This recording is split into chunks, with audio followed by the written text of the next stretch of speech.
राजनीति में कई बार ऐसे किरदार सामने आते हैं जिनको देखकर देशवासी सोचते हैं कि ये उपराष्ट्रपति बनने वाले हैं। ये तो हमेशा देश के खिलाफ खड़े होते हैं। तो आज हम बात करेंगे एक ऐसे ही विपक्ष के उपराष्ट्रपति के उम्मीदवार जस्टिस बी सुदर्शन रेड्डी के बारे में और उनसे जुड़ी हुई विवादित कहानियों के बारे में। साथ ही यह भी याद करेंगे कि पहले भी भारत के उपराष्ट्रपति पद पर ऐसे चेहरे बैठे हैं जिन पर देशद्रोह और गद्दारी का आरोप लगा है, और इसमें सबसे बड़ा नाम आता है हामिद अंसारी का। तो सबसे पहले हम लोग जस्टिस बी सुदर्शन रेड्डी से जुड़े मामलों के बारे में डिस्कशन करेंगे, और उसमें सबसे पहला मामला जिसकी वजह से justice B Sudarshan Reddy limelight में आ गए थे वो था सलवा जुडुम का मामला। तो आइए जानते हैं सलवा जुडुम का मामला क्या था। छत्तीसगढ़ में एक जिला है बस्तर। बस्तर नक्सलियों का गढ़ रहा है। मतलब वहाँ आए दिन हमेशा कुछ न कुछ मर्डर्स, किडनैपिंग्स नक्सलियों के द्वारा किए जाते रहे। तो सरकार ने नक्सलियों से निपटने के लिए एक योजना बनाया और उसके अंतर्गत एक ग्रामीण रक्षा दल बनाया। मतलब वहां पे गांव के युवाओं को लड़ने की ट्रेनिंग दी जाने लगी सरकार के द्वारा। मतलब युवाओं को ऐसा बनाया जाने लगा कि कल को अगर कोई अटैक होता है ज्यादातर नक्सलियों का, तो वो लोग खुद को डिफेंड कर सके, और इसी को नाम दिया गया सलवा जुडुम। अब इससे वहां सिचुएशन पूरी की पूरी बदल गई। आने वाले कुछ समय में गांव के लोगों की हालत सुधरी, नक्सलियों का आतंक कम हो गया और गांव के लोग चैन से जीने लगे। बट ये बात अर्बन नक्सलियों को और वामपंथियों को बिल्कुल रास नहीं आया। वो लोग तुरंत सुप्रीम कोर्ट पहुंच गए और सुप्रीम कोर्ट में 2 जजों की बेंच ने इसके खिलाफ डिसीजन दे दिया। मतलब सुप्रीम कोर्ट ने सरेआम आदेश दे दिया कि ग्रामीण रक्षा दल बनाना इलीगल है। मतलब गांव के लोगों को सेल्फ डिफेंस का ट्रेनिंग सरकार नहीं दे सकती है। और सुप्रीम कोर्ट ने आदेश दिया कि सरकार जल्द से जल्द गांव वालों से न सिर्फ हथियार वापस ले बल्कि उनको ट्रेनिंग देना भी बंद कर दे। मजबूरन सरकार को ऐसा ही करना पड़ा, और इसके बाद नक्सलियों का आतंक गांव में और भी बढ़ गया और उन्होंने पहले से भी ज्यादा किलिंग्स किए गांव वालों की। अब आप गेस कीजिए कि उस डिसीजन को देने वाले जज कौन थे। जी हाँ, आपने सही गेस किया है। उस 2 जजों की बेंच में से एक जज का नाम था जस्टिस बी सुदर्शन रेड्डी, जिसको हमारे विपक्ष ने इस बार उपराष्ट्रपति पद का उम्मीदवार बनाया है। जस्टिस बी सुदर्शन रेड्डी ने यह डिसीजन 2011 में दिया था और तब से वो लाइमलाइट में आ गए थे। अब आइए जस्टिस बी सुदर्शन रेड्डी के दूसरे कारनामे के बारे में जानते हैं, जब उन्होंने सैनिकों के बच्चों पर वार किया। आर्म्ड फोर्सेस मेडिकल कॉलेज एक ऐसा कॉलेज है जहां शहीद सैनिकों के बच्चों को एडमिशन में थोड़ी छूट मिलती थी।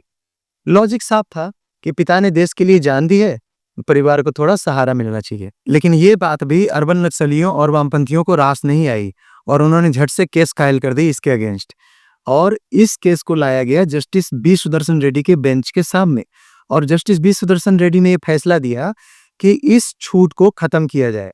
मतलब शहीद सैनिकों के बच्चों को जो एडमिशन में थोड़ी बहुत छूट मिलती थी उसको खत्म कर दिया गया। जस्टिस बी सुदर्शन रेड्डी ने लॉजिक ये दिया कि सैनिक मरते हैं तो उनको उसके बदले में पैसे मिलते हैं, उनको बच्चों को इसके लिए कोई अतिरिक्त छूट नहीं मिलेगी।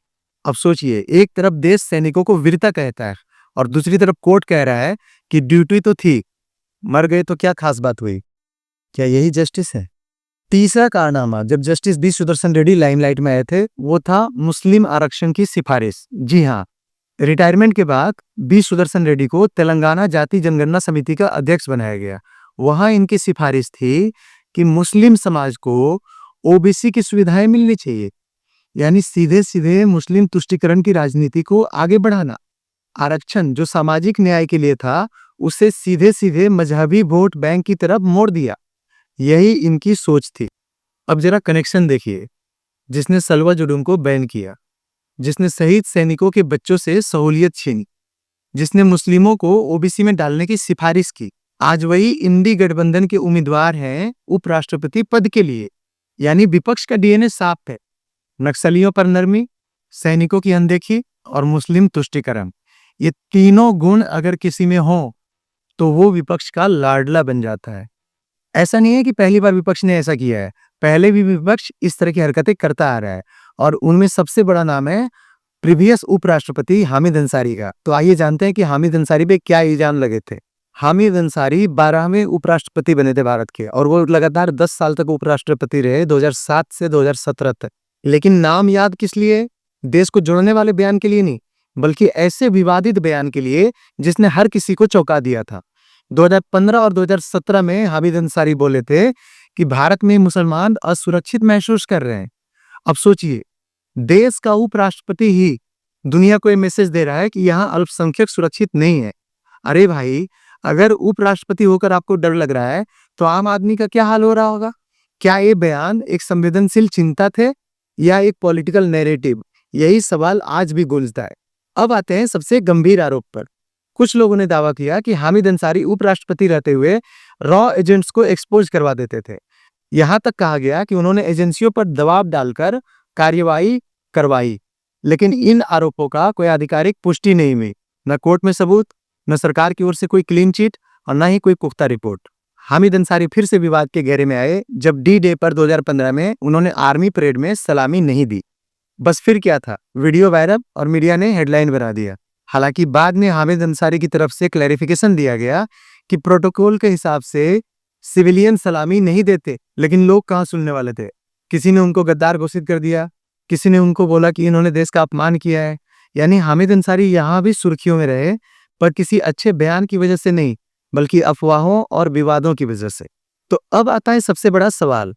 देश के इतिहास में हमने ऐसे उपराष्ट्रपति भी देखे हैं जैसे हामिद अंसारी, जिन पर गद्दारी तक के आरोप लगे। रॉ एजेंट पकड़वाने तक की बातें सोशल मीडिया पर हुई। कभी मुस्लिमों में असुरक्षा का बयान, कभी सलामी विवाद, हर जगह विवाद ही विवाद रहा। और अब सामने है सुदर्शन रेड्डी, जिन्होंने सलवा जुडम पर ऐसा फैसला दिया जिससे नक्सली फिर ताकतवर हो गए और सैकड़ों ग्रामीण निर्दोष लोग मारे गए। यानी एक फैसले से जनता को सुरक्षा देने वाले गांव वालों के हाथ बांध दिए गए। तो सवाल यही है, क्या हमें फिर से किसी हामिद अंसारी टाइप शख्सियत को चुनना है जो संविधान के नाम पर फैसला तो करे, लेकिन नतीजे में देश और जनता ही को ही नुकसान पहुंचाए? सोच कर देखिए, अगर हामिद अंसारी जैसे विवादों वाले वीपी का एक और वर्जन बन गया, तो क्या ये देश झेल पाएगा एक और तथाकथित गद्दार?